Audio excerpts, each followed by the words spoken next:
Draw your blade, listen to a saga, or spin some gears. These are the ways of Xeno. Welcome to Triple Click, where we bring the games to you.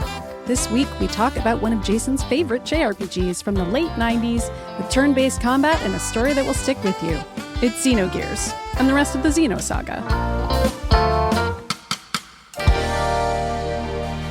I'm Maddy Myers. I'm Jason Schreier. And I'm Kirk Hamilton, and hello. Hello. We're back again. We are it's back. nice to see the two of you after our break. After a short, refreshing break. What a long, difficult break it's been. It was a long, hard break. Well, you know what? actually, It kind of was. you know what? Yeah, it was for one of us. It kind of was for one of us, Yeah. which we got to get into because, hey, We it's do. the beginning of the show. You probably know what I'm going to say if you've ever listened to it before. If you haven't, welcome.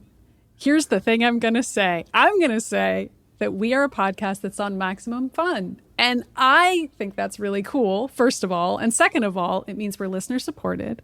And if you want to become a member and go to MaximumFun.org/join, you would get bonus episodes. But hey, you might be thinking, Maddy, I am a member and I'm still tapping my foot on that bonus episode from July. Where the heck is Maddy and Jason and Kirk talking about Marvel movies and TV shows? And that is coming. Kirk, over to you to explain why that is the case. So there's this virus called COVID-19. And as it turns out, if you get it, it really can kind of be a bummer. And last week I got this virus and had a real bummer of a week where I was not really up for recording any podcasts or doing much of anything other than lying in my bed and reading the internet and occasionally going, So that's what I did for the last week, and it was a real drag. So and it now turned you into an elephant, is what you're saying. It basically turned me into a very sad elephant.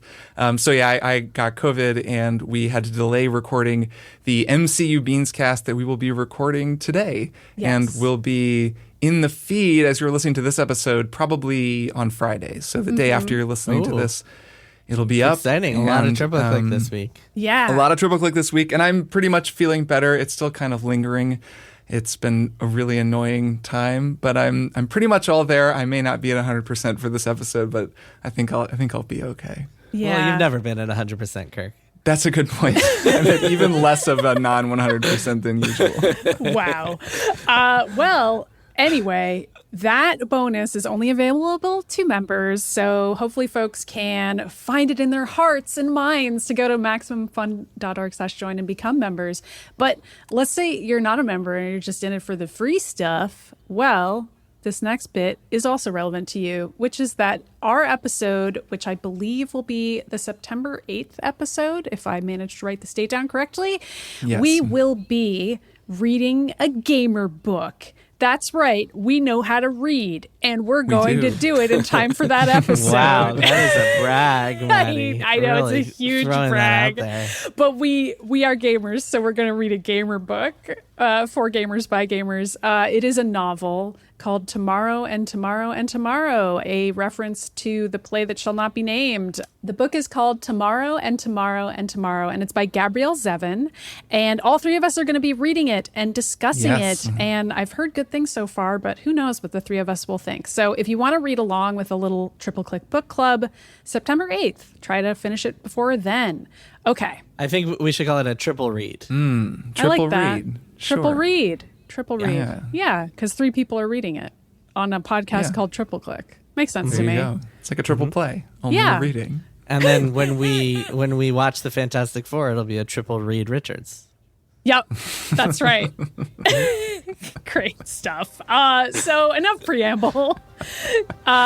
Jason, what are we talking about today?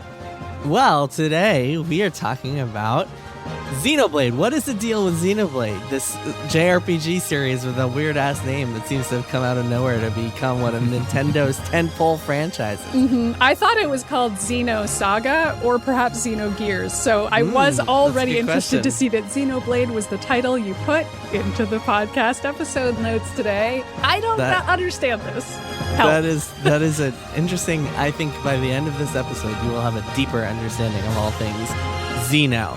Or as Great. some I can people only say, hope. Xeno, but I say Xeno, so we'll just deal with that. Kind of like how you have to deal with how I pronounce Oregon. Oregon Trail, Oregon, the state.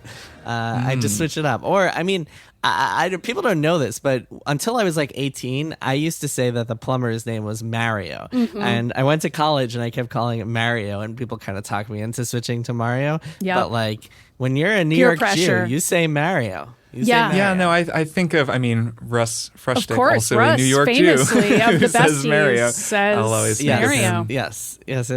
He grew up like 10 minutes away from where I grew up, and also where Definitely I a live now. regional affect. So today we're talking about what the deal is with the Xenoblade series. Xenoblade Chronicles 3, the latest game in the franchise, came out last week, and so a lot of people are playing that, myself included. I just started it. Kirk, I believe you just started it too. I'm not sure how much I'm going to play it for reasons we will get into a little bit later. But I wanted to give you guys and our listeners an introduction to the whole series because I think it's really interesting and it's got this kind of unusual history. A lot of game series, especially RPG series, they tend to kind of stick to a single game developer, stick to a single game publisher, but this, in part because it's not all one big series, it's one kind of like loosely connected series, has bounced around a lot and had some kind of turbulent history along the way. So to start us off, actually, I'm curious to hear, have you guys played any games, any of the Xenogears, Xenosaga, or Xenoblade games? Have you guys played any of these games? Maddie, you definitely haven't, because these are all I thick haven't. JRPGs that you would hate. I did live with someone who was playing them, and I tried to figure out which one. I know it was one of several games where you play as Cosmos, who's like a cool AI girl. Yeah, that would be Xenosaga. Got it. Okay. So I watched somebody else over their shoulder playing that for a while and was like, this is not my shit. And then I moved on with my life. Yeah, I can see that.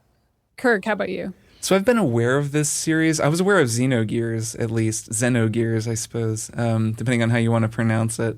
Though I haven't really played them just because Yasunori Mitsuda is the composer for most of these games, and I've loved his music since I played Chrono Trigger. And so I was just always like, well, what's that guy been up to? And then realized that he's been making the music for these games. No, I haven't really played them, though I had seen people speak very glowingly of Xenogears.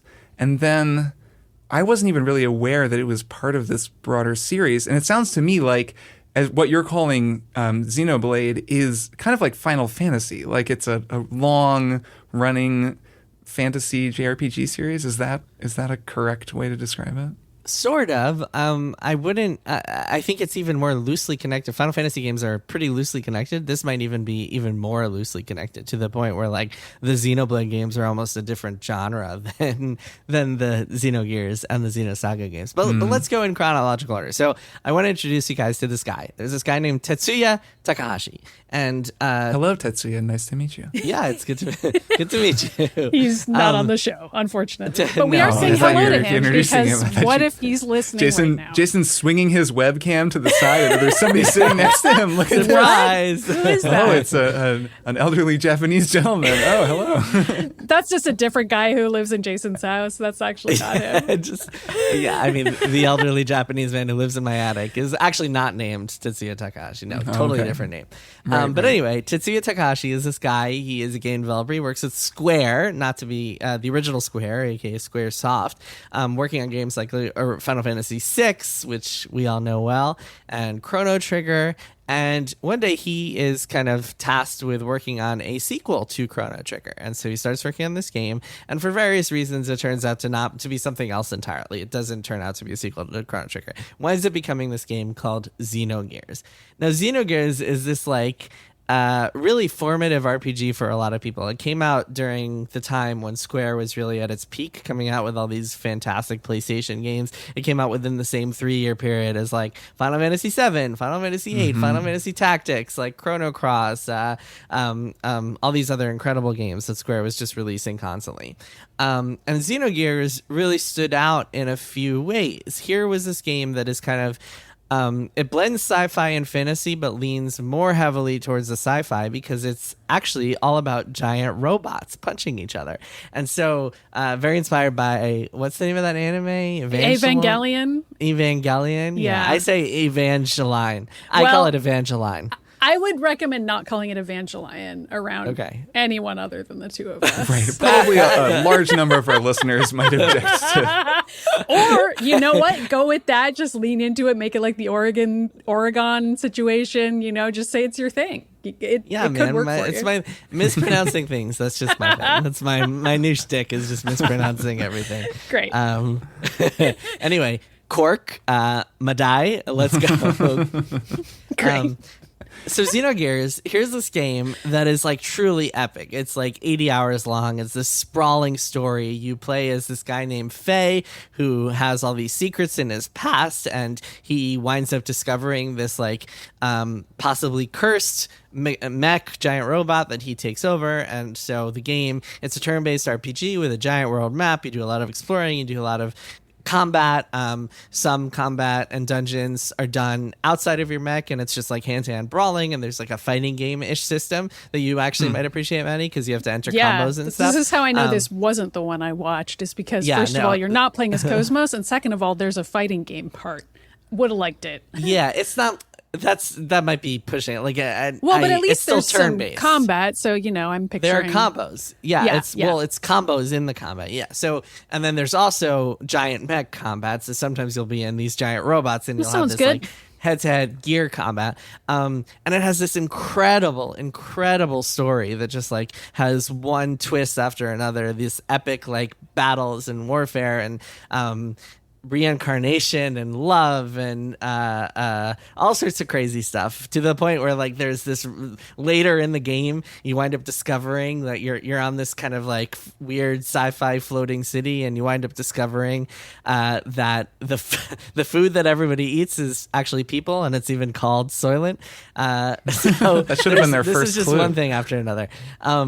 And in fact, the game was so big and sprawling that they actually didn't have time to finish the second half. So when you get to the second disc of the game, a lot of it is told in this abridged version where it's like these big plot events will happen, and instead of seeing them, you'll just be told about them through these like weird slideshows and paintings and characters narrating what's happening. I actually happen to think it works really well, because at that point you're kind of ready for the game to be over, and so from a pacing perspective it kind of works for me.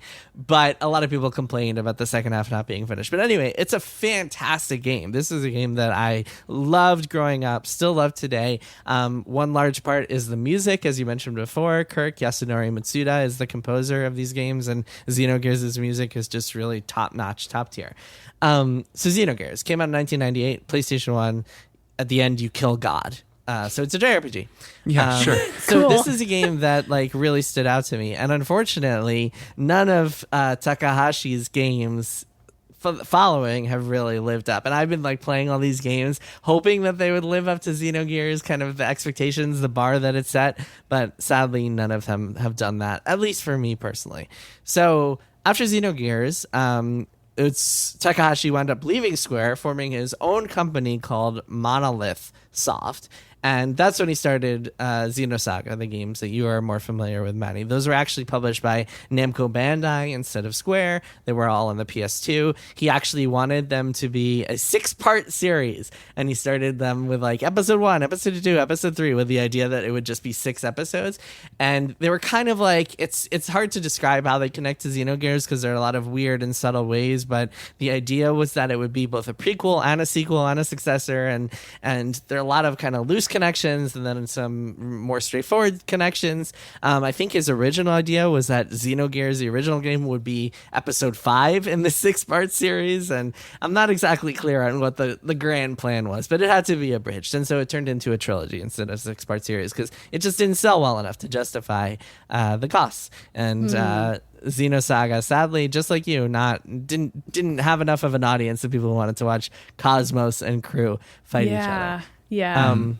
That makes sense. But for people who did stick with it, I mean, they were rewarded by, like, again, sprawling story, tons and tons of plot twists, crazy characters and character reveals, and there's like a character named Chaos, and this is the original Chaos before that Final Fantasy game this year. This, well, I guess the original Final Fantasy had the original Chaos, but still, this is a character named Chaos.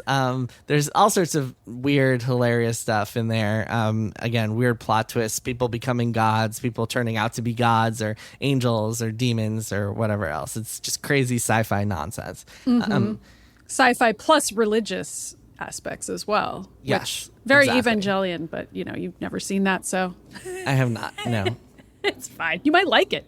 That's really what I'm learning from this. So we've gone from Xenogears to Xenosaga. And the Xenosaga, is that still about large robots? Are those still a part of the story?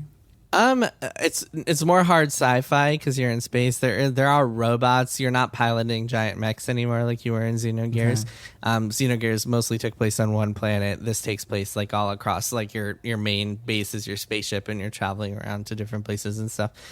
So no. But they are loosely connected, and there are a lot of like spiritual themes. One thing I didn't mention is that there's a lot of like Judaic mythology in these games. So like there's this concept in the first game called the Zohar, which is like this. It's a Hebrew word, but it's basically in the mythos of these games. It's like this all-encompassing power. You touch it and you like ascend, and that carries on to Xenosaga 2, along with a bunch of other stuff. One thing that I got a kick out of as a kid that I bet very few people actually know is that a lot of the cities and towns and nations in Xenogears are named after Hebrew months. There's like a city called Av, a city called Kislev, a city called Nisan, and these are all Hebrew months, which is like something that I bet very few people picked up on. But those of you who spoke Hebrew could realize that. But anyway, yeah, a lot of just like weird religion, mythology, just a lot of like super interesting themes.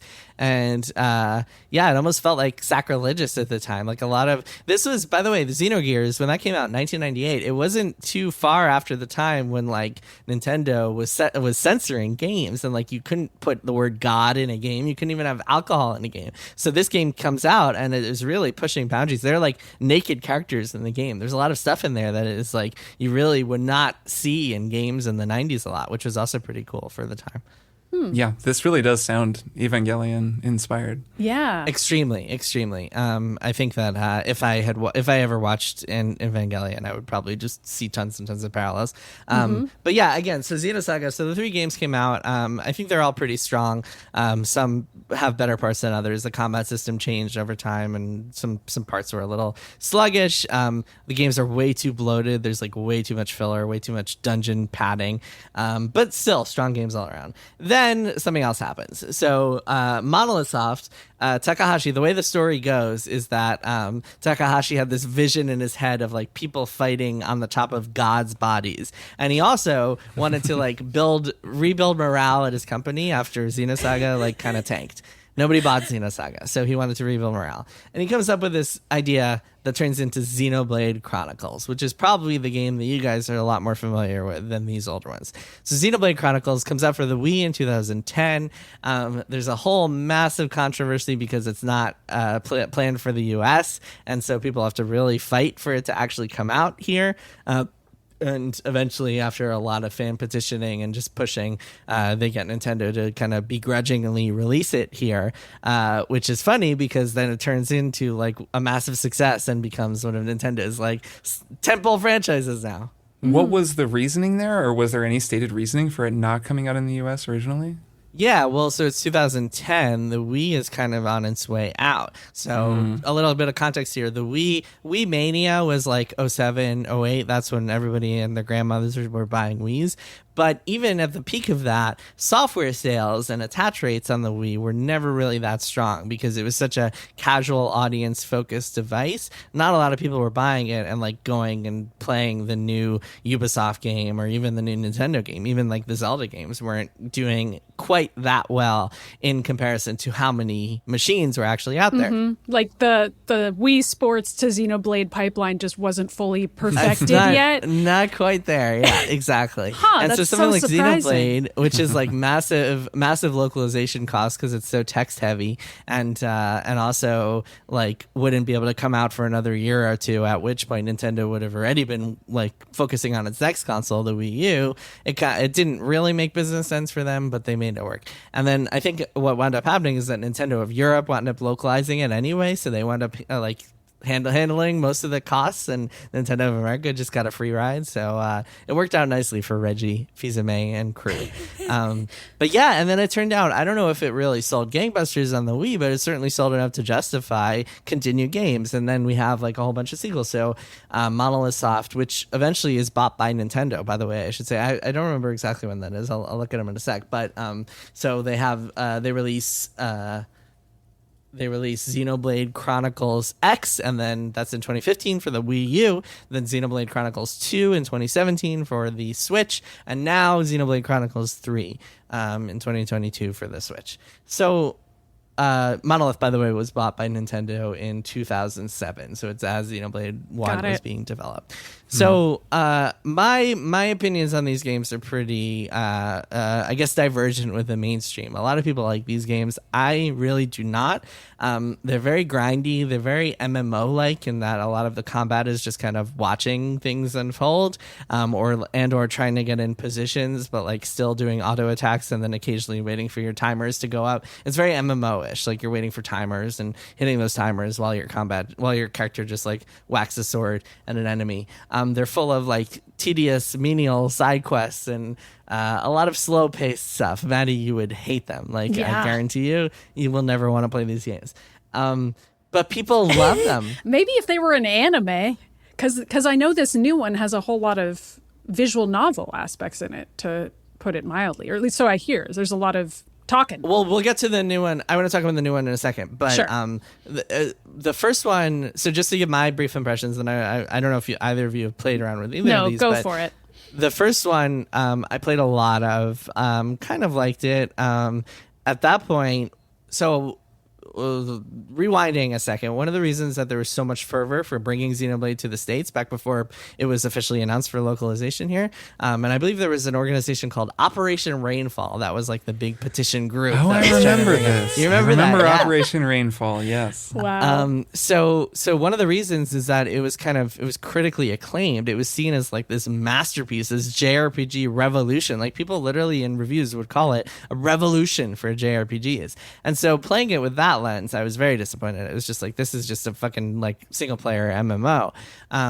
But then, but I still enjoyed it. And the music was amazing. It like looks great. There's a lot of cool stuff to it, despite like these terrible characters and voices and a lot not to like, including Shulk, the main character. But then Xenoblade 2 is like legitimately one of the worst games I've ever played.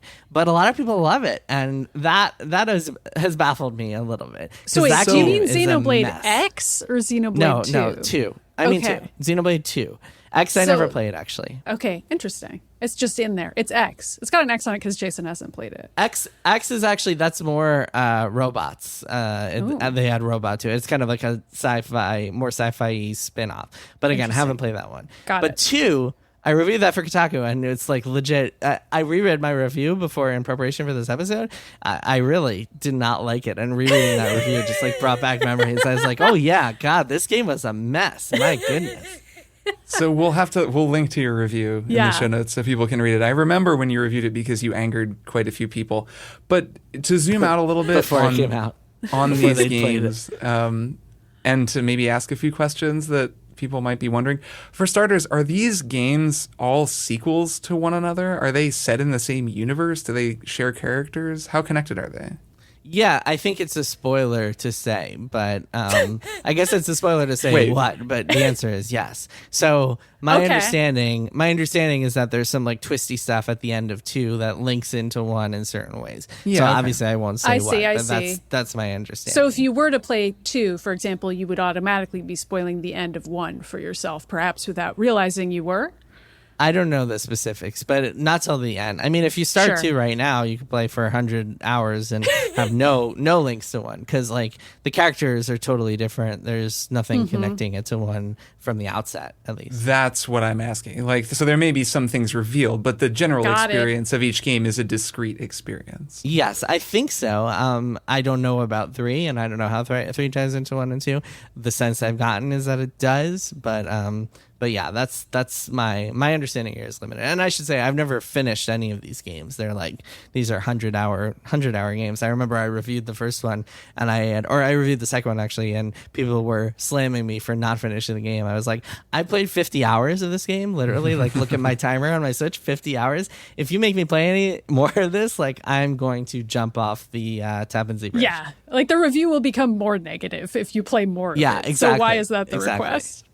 So another question, and this is based on not having played Xenoblade Chronicles 2, but having seen it. Xenoblade Chronicles 2 is the one with it's like the really horny one, right? Oh, is this the Yes. vagina bones one? Is that what that's no, from? that's something different. Xenoblade 2, Xenoblade 2, it's the one where the swords come to life and they're like Yeah. hot girls, right? yeah. It's the swords, the sword turn into hot girls. It's very anime. It's very like tropey. There are tons of anime tropes. Yeah, I'm thinking of Tokyo Mirage Sessions. My bad. Right, right.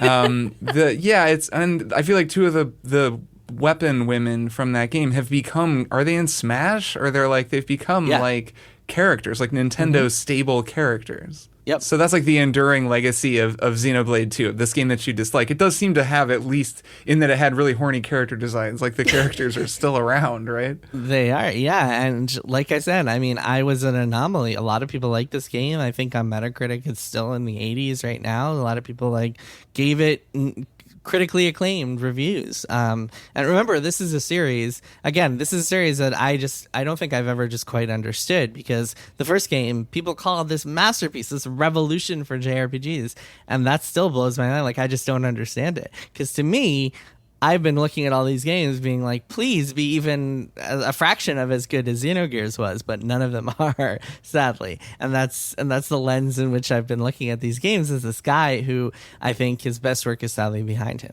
Mm-hmm. So can we get into that a little, or yeah. tease out what it is exactly that you don't like? Because you've played so many JRPGs, and clearly a lot of people who love JRPGs love these games. So what is it that they like that you don't, or what is it that you're looking for that you're not getting from these games? Yeah, I'm not sure. I've given this a lot of thought. I think that there's the people who like JRPGs, I think, can be divided into a few different camps, and I think one of those camps is people who like taxonomy. Yeah, well, I didn't. Type of I JRPG didn't fans. write this down. I didn't make a big category list, but I think one of those camps is people who like the horniness and who like horny anime women, and that really gets them off. And I think those people have a lot to like out of Xenoblade Chronicles 2. That's never really been my thing, and I've kind of had to begrudgingly accept sometimes that even in some of my favorite JRPGs, there's some fan service, as it's called, to stuff like that.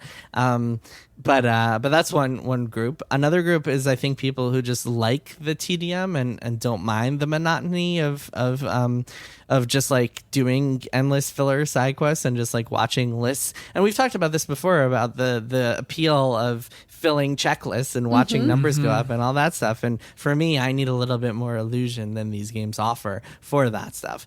But for me, it's just that it's also for me is just that the characters aren't as good, the story isn't as good, the voice acting is atrocious, the writing is not nearly as good. It just doesn't snap quite as much. It's not as cohesive. It just feels like, I mean, especially in Xenoblade 2's case, that game is such a mess of systems. It's like you're unlocking new systems 5-10 hours into the game, and none of them are really necessary. It's just all this redundancy that is just added for the sake of making the game feel more complex and more driven by numbers and items and stuff, but it doesn't work. It just all feels like a mess where you have to, God, there was one where you have to jump through all these hoops just to get basic items or just to do basic crafting stuff. It's really just such a waste of time.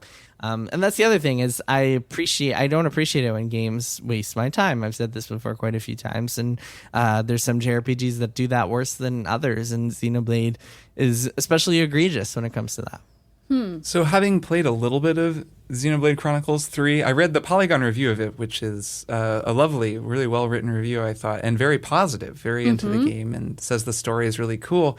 I'll say that just from the hour or so that I've played of it, my total noob to this series impressions are Well, I have a few impressions, I guess. The setup of this game is pretty cool. The narrative setup. It's a lot of tropes that I've seen in games like this before. It kind of reminds me of Scarlet Nexus, that game from last year, where you're kind of child soldiers who are part of this totalitarian government. You're created in a test tube. Evangelion vibes, if you will. Sure, I guess. I mean, it's certainly an older trope than just that game. It's just I was just recently playing that game, and they even kind of your characters kind of dress similarly to Scarlet Nexus. You're in these all black kind of combat suits.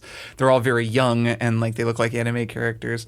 And the premise is basically that there's this endless war going on between two sides, and the armies fighting the war are all just grown in test tubes, and then you live 10 years as a soldier, and then you're just retired, and you basically, you die at some point in battle. And the way the war is fought is that the soldiers are killed, and then their life force is harvested in real time on the battlefield by these huge machines. And it's pretty gruesome. I really was I was struck by the brutality and intensity of the narrative setup. I was kind of drawn in. It was more just more intense than I was expecting. And just on that point, the first half hour of this game is already so much more engaging than either of the first two games. Like the first two games are super tropey. Like Xenoblade 2 opens with you just running around and doing a bunch of fetch quests and then meeting your horny lady sword. Xenoblade 1 opens up with you doing a bunch of fetch quests in your small quiet village that is attacked by evil menacing robots, and then your dad dies. So it's the first two games just open with nothing but tropes, and the third game is this interesting plot. I mean, that idea of you are this group of child soldiers who lives for 10 years, that is already more enticing to me, at least, than anything I've seen in the other Xenoblade games. Mm-hmm. Yeah, and I thought, and just well introduced. I mean, it's kind of it's cutting between a couple different sequences. You're on the battlefield, you're fighting, you're seeing the horrors of war. You're also cutting back to this training sequence that's very Ender's Game, as these brutal sort of test tube children all wage war games against one another, and you get a sense of all the different characters in your own group, and you can see the way that the party works. There's a kind of tank guy with a shield, and there's the healer, and there's your player. It's cool. I think it's an effective. It felt, at least narratively, a lot faster paced than I was expecting, even though I was kind of just watching a lot of cutscenes and wasn't playing a lot. And then, so the other thing I noticed playing this game was the combat is interesting. It was not what I was expecting because I'd never played one of these games before. It is a lot of MMO style auto combat. There's a timing element to it, and I can see how it probably gets a lot more complex as you go and you get more into it.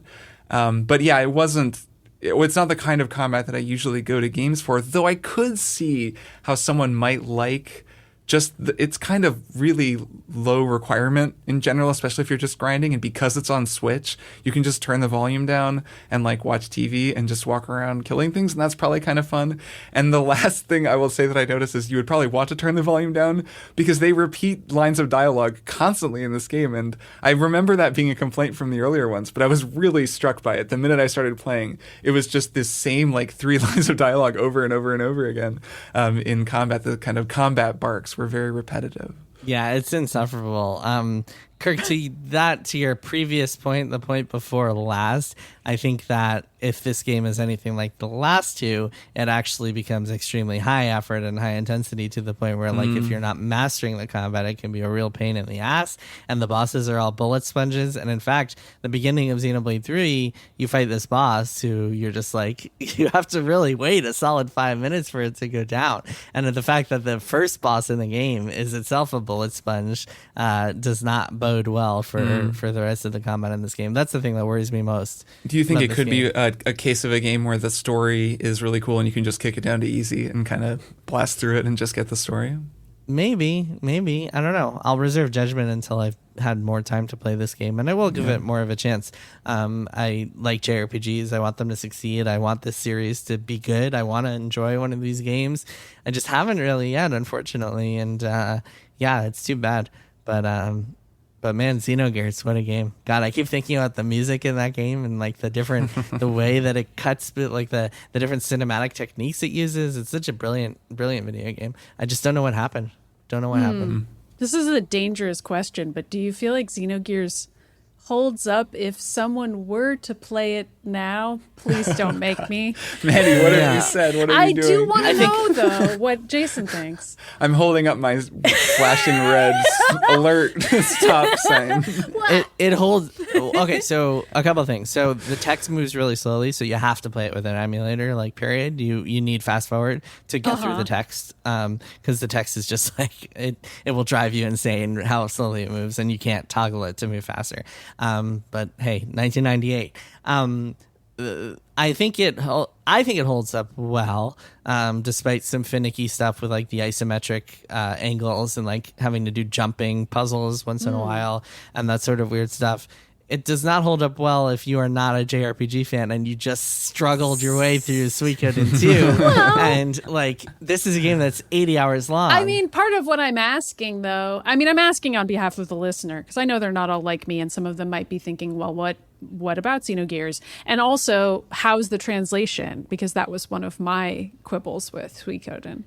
Yeah, it's pretty solid. There's some weird stuff, but it actually works because it's very consistent, and it's pretty coherent for the most part. It's just like you'll notice some strange quirks to it, but they work for the most part. Like one of the quirks is that there are a lot of just like there's a lot of terminology thrown at you, a lot of proper nouns and stuff, and oftentimes they're surrounded by these like brackets to indicate that they're proper nouns, and so it just kind of you have to get used to the way that it's depicted.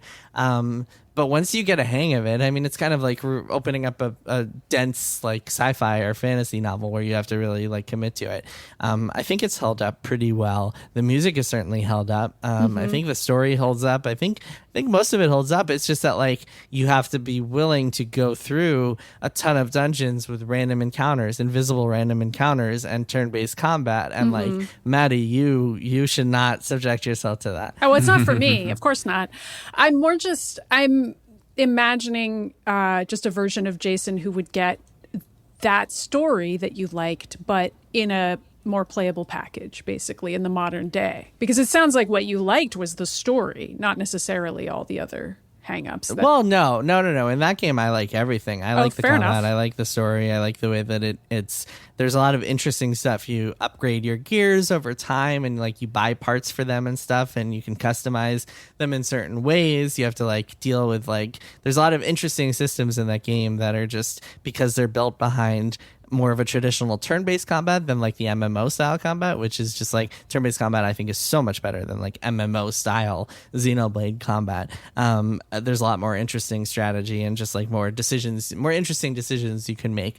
You also have this huge cast of characters that are all super cool, interesting characters, and each has the way that the story unfolds. You get like a good amount of time that you spend with each of the characters, and each of them has their own storyline that is like surprisingly nuanced and complicated and developed, and it's kind of like the opposite of Suikoden 2 in that sense, in that like by the end of it you FF6, really get maybe. to know. Yeah.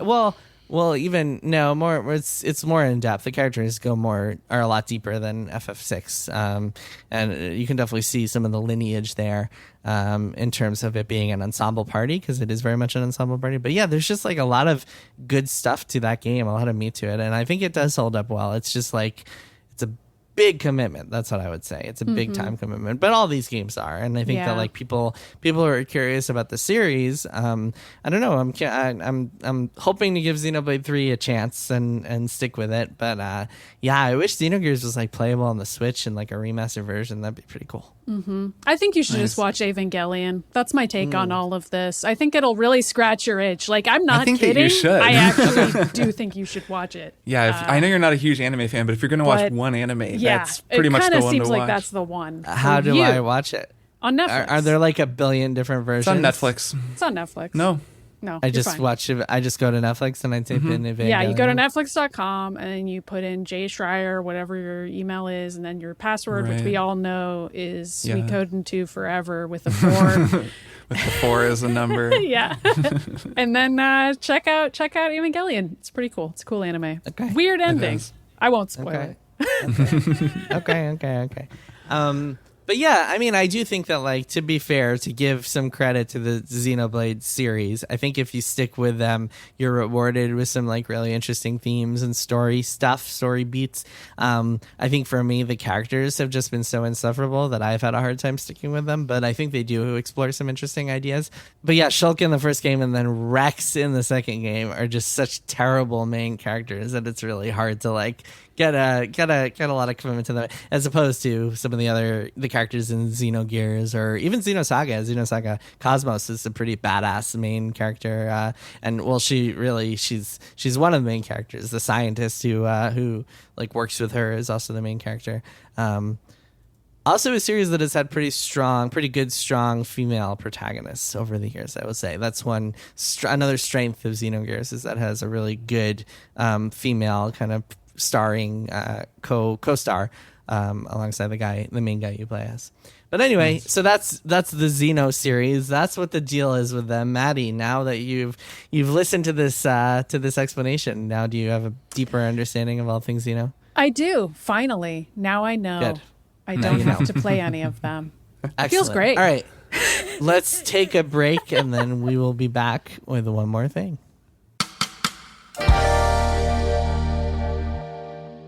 Hey there, quick favor to ask. Will you help us out by taking a 5-minute survey at MaximumFun.org/survey?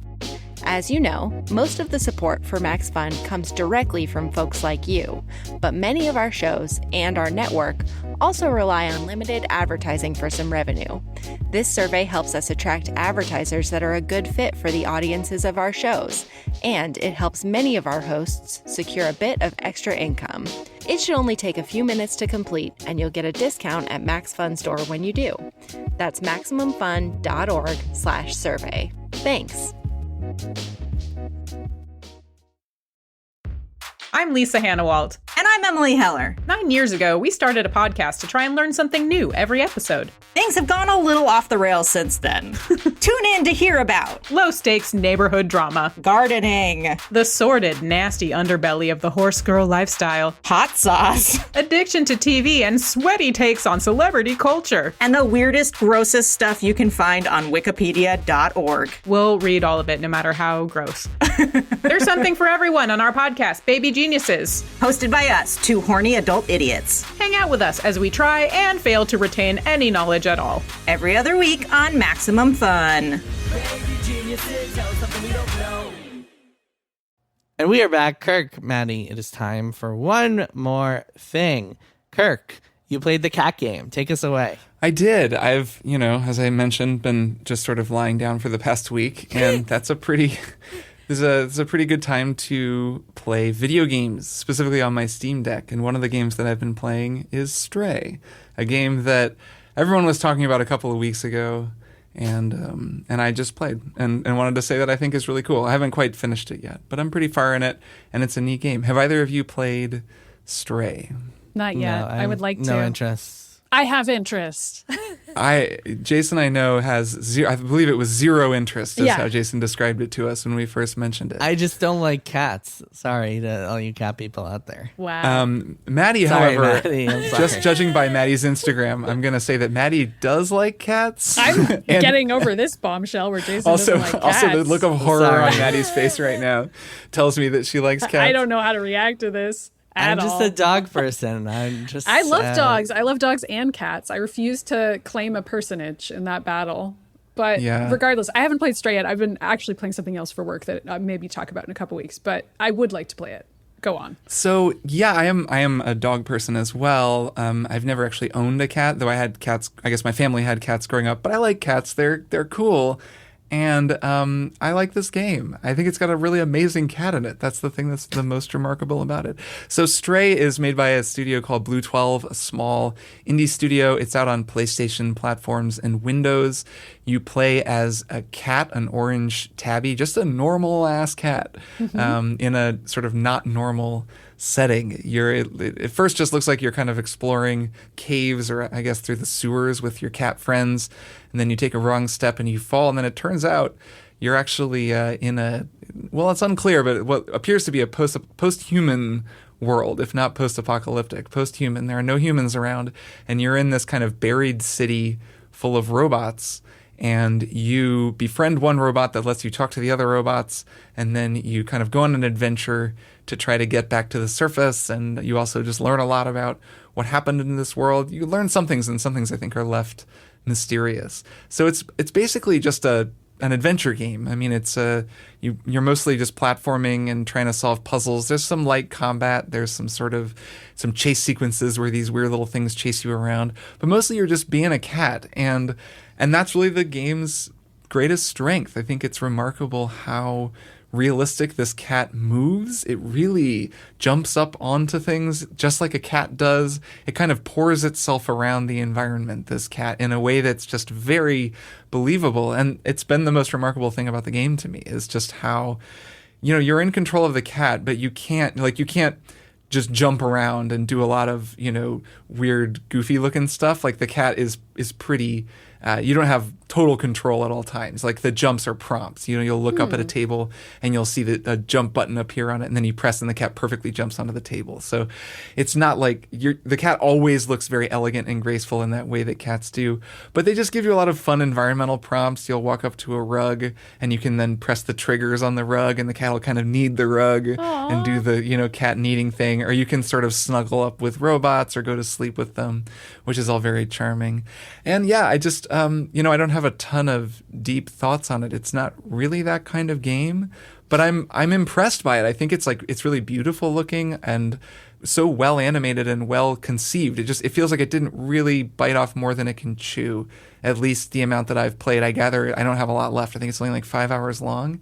And I just like this kind of game. Like, it almost feels like a Playdead game, like a Limbo or Inside, even though it's not as gnarly and weird as those. It has that same feeling of just being very compact and tidy, and it was kept within the scope that they apparently decided on for it, and just a small team making a game that's not big but works well and accomplishes what it sets out to do. And I think that's really cool. So yeah, I really dig it. Nice. Yeah. Stray. Sounds cool. Yeah. I think you'll like it, Maddie, just because I know how much you like cats. Yeah, I think I'll like it too. Maddie, what's your one more thing?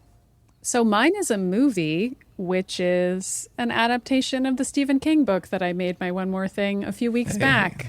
A book called Misery, which I believe came out in 1987. And I watched the movie, which came out in 1990. And the reason I did that was because I got invited to guest on our favorite podcast, Just King Things, hey, talk about so Misery. So the way they do their episodes is that the books are the free episodes, and you have to pay for the bonus episodes where they talk about the movie adaptations of the books. And every now and then they'll put an episode like that in the feed. I think Kirk's guest episode did eventually get released as a public episode. I think it did, yeah. I went on to talk about the Stand miniseries from the 90s. Great app if you want to be swayed. It was very fun. But so I'm not sure if it'll be available, but I recommend not only listening but also supporting Just King Things because it's a great show. It was super cool to talk about Misery. Weird book. The movie is much funnier than I had remembered. Kathy Bates is incredible. Kathy Bates. Anytime you see Kathy Bates. Yeah. I think we talked about it a lot on the episode, but apparently they had a whole lot of trouble finding a leading man it's James Caan who ends up playing the role of the Stephen King self-insert character who gets kidnapped by his crazed super fan, Annie Wilkes, played by Kathy Bates, who won an Oscar for her performance in the movie. She's amazing. Recently departed James Caan. Mm-hmm. Yes. Yeah. He's performing well at what is some odd direction in this movie to make it a bit funnier than you would expect. But when you hear the director is Rob Reiner of When Harry Met Sally et al., that might click into place for you. So not very many people wanted to direct this movie, and not very men wanted to be the lead actor in it because it's such a passive role and such a woman-dominated movie, which is really sad to hear. And I got to talk to Cameron and Michael about that on their show, and sexism in the late 80s and early 90s. And I'm really glad this movie still happened, even though it kind of holds back on making Annie Wilkes as terrifying and weird and inhuman as she is in the novel. In the movie, she's actually more of a person, although she's still also terrifying in other ways. And that's interesting to see. So I guess I recommend the book and the movie, but definitely the movie. It's fun. And it's maybe not as scary as you would think it was. It's weird. Do you think the reason for that is that Kathy Bates just imbibes her with humanity because you're watching a person give a performance, I do as think opposed that's to part the of it. book where you're getting like her inner monologue more, and Yes. it's this kind of more tortured mental picture? I think it's also because a human being is playing the role, that person wants to imbue some motivation to a character's actions, so they can't just be purely monstrous without that being alienating to the viewer. And Kathy Bates talked about how she had like researched, you know, people who had been murderers and what drives them to do that, and had sort of incorporated that into her role, and thinking about like, oh, maybe this character experienced abuse of some kind, and that's what led her to be this kind of person. And so some of it is writing, some of it is directing, some of it is Kathy Bates' performance just imbuing this character with more humanity than she has in the book, where she's just straight up scary, and it's much more of a straight horror novel. But I do think the other piece of it is that James Caan in the movie just always seems a little sly, and like he's always one up on Annie Wilkes, which in the book, the author character is constantly like in trouble, and it's terrifying, and he's like not making it at all. And in the movie, James Caan just kind of seems a little badass. That's also because James Caan was a little bit badass. So yeah, it's I still recommend it though, and I definitely recommend Just King Things. Pretty good podcast. IMO. Sure is. Cool. Misery. My one more thing is another JRPG that just came out to Switch called Live a Live. I think that's how you pronounce it. Live Alive. Live Alive. Live Alive. I don't know. I think it's called Live a Live. So this is a game. This is a fascinating game. This is a Switch remake of a Super Nintendo game that only came out in Japan. So this 2022 version is the only way to officially play it in English. You could download it and play like a fan translation patch based on the ROM, which I actually did dabble with a little bit back in the day, like 20 years ago or so, but this is the first official way to play it. And the remake is done in the style of like Octopath Traveler and Triangle Strategy, that kind of what Square Enix is calling HD 2D, which is this beautiful looking, just kind of like modern classic approach to game graphics, which is gorgeous, and the game looks absolutely phenomenal as a result. So this game is friggin' weird, you guys. It's really fascinating. So this game, I don't know if you know this is actually a predecessor to Chrono Trigger. Kind of like how Xenogears is supposed to be a sequel to Chrono Trigger, this is kind of like a predecessor to it. And you can see kind of some of the recurring themes that would then go on to be in Chrono Trigger. So the premise is this. When you start off, you can pick between 7 different characters, and each of those characters has their own little kind of vignette or short story or JRPG campaign, whatever the case may be. And so these span a whole bunch of different time zones. There's the prehistoric character, there's the sci-fi robot, there's the Wild West character, there's the ninja shinobi dude in Imperial Edo, Japan. There's a martial artist. Also, there's 7 different, totally wildly different characters, and each of them has their own little story that plays out. And so you can play them in any order, and you pick them and you play through them, and they all kind of have this fundamental, this kind of baseline gameplay that is this grid-based, turn-based combat mechanic, but they all unfold very differently. One of them barely has any combat because it's all this kind of like alien style horror story on a spaceship. This is the sci-fi one, and like it's a murder mystery / horror / like being chased by an alien. Sounds pretty like cool. Crazy It stuff. does, yeah. It's very, very Kirk. Another one is very Maddy because it's just like a kind of a take on Street Fighter, in that you don't even have to move around. You just kind of pick these different battles because you play as this guy who wants to be the best wrestler in the world, and so he fights all these different wrestlers in this kind of like very, very much an ape on Street Fighter, to the point where it's the same stage selection, it's the same like, and it's like they have 2D. the same, but they even have the same like messages, like the way in Street Fighter they'll have these little messages, The little It's the victory exact same. messages and It says stuff? like, this guy's from Japan, this guy's Oh, from those. America, and it has Yeah. and then it has like the victory messages, exactly that. And so that's interesting. The prehistoric one, nobody knows English because they haven't learned languages yet, so they all speak through kind of like emotes and stuff. And so these are all just weird, different campaigns, and they're all pretty weird. I really have enjoyed playing them. I've played through them all now.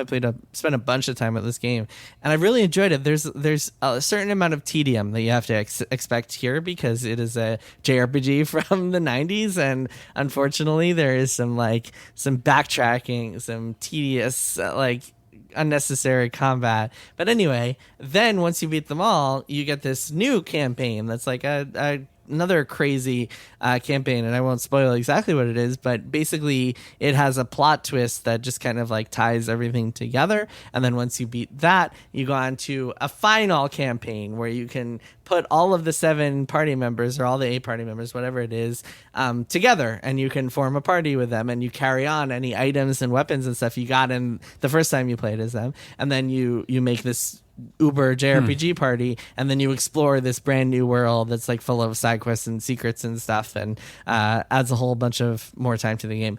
But they made the stupidest possible design decision, which is that after most of the game, in fact, all 7 of the short stories, not a single one of them has invisible random encounters. They all just have their own kind of weird systems, but usually you see the enemies on screen if there are going to be enemies. The final campaign and then the end of the game is totally invisible random encounters, which fucking sucks. It's the worst.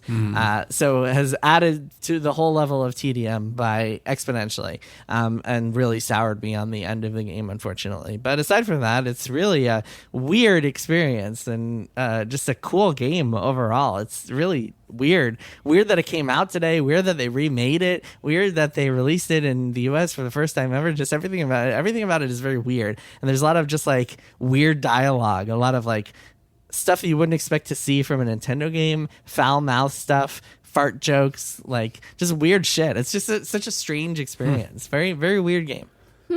Interesting. I have a code for this, so maybe I'll check it out. You should. You should check out the sci-fi campaign, because that one seems up your alley. But there's some other weird shit too. The Wild West campaign is all set in this one kind of stereotypical Wild West town, and you start off, you're a gunslinger, and you walk into a saloon, and there's tension, and then these outlaws come in, and the premise is these outlaws are coming, and you have 8 days to set traps all across the town for the outlaws to run into. And depending on how well you do, you have this one big battle at the end of the campaign, and you can either whittle down all of the NPCs if you set enough traps, or only whittle down some of them, or have to fight all of them at once for a super tough battle. So what you accomplish in the trap portion sets up how difficult the actual fight is. Just a weird game. So is it possible to set up a fake town using the movie set from the movie that you're on to trick them all into you going go over just there? full on blazing saddles, and you set up a fake town. That was a Beans Cast callback That was a Beans for Cast. members. That's a bonus episode. But anyway, Live a Live. It's just a weird game. If you want to experience something just super bizarre and unlike most games that you'll play, and if you're willing to look past some of the TDM or just kind of grind your way through it, pretty cool. I recommend it. It's worth checking out. Cool. And a fun historical artifact. Anyway, that is it for this week's episode. Another reminder, we will have the Marvel Beans Cast. The July Beans Cast is going to be hitting in early August, so this Friday. And then we will also have an August Beans Cast at the end of August, so stay tuned for that one too. Indeed, we will. Yeah. If you're wondering, how do I get these Bean Casts? You just go to MaximumFun.org/join. Sign up today. Yep. Kirk, Maddy, I'll see you both next week. All right, We will. see you next time. Bye. Triple Click is produced by Jason Schreier, Maddie Myers, and me, Kirk Hamilton. I edit and mix the show and also wrote our theme music. Our show art is by Tom DJ. Some of the games and products we talked about on this episode may have been sent to us for free for review consideration. You can find a link to our ethics policy in the show notes. Triple Click is a proud member of the Maximum Fun Podcast Network, and if you like our show, we hope you'll consider supporting us by becoming a member at MaximumFun.org/join. Find us on Twitter at TripleClickPod, send email to tripleclick@MaximumFun.org, and find a link to our Discord in the show notes. Thanks for listening. See you next time.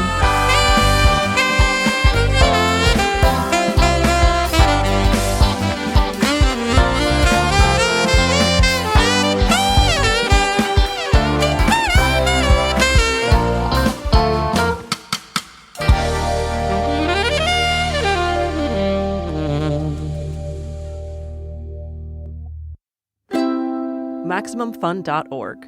Comedy and culture. Artist owned. Audience supported.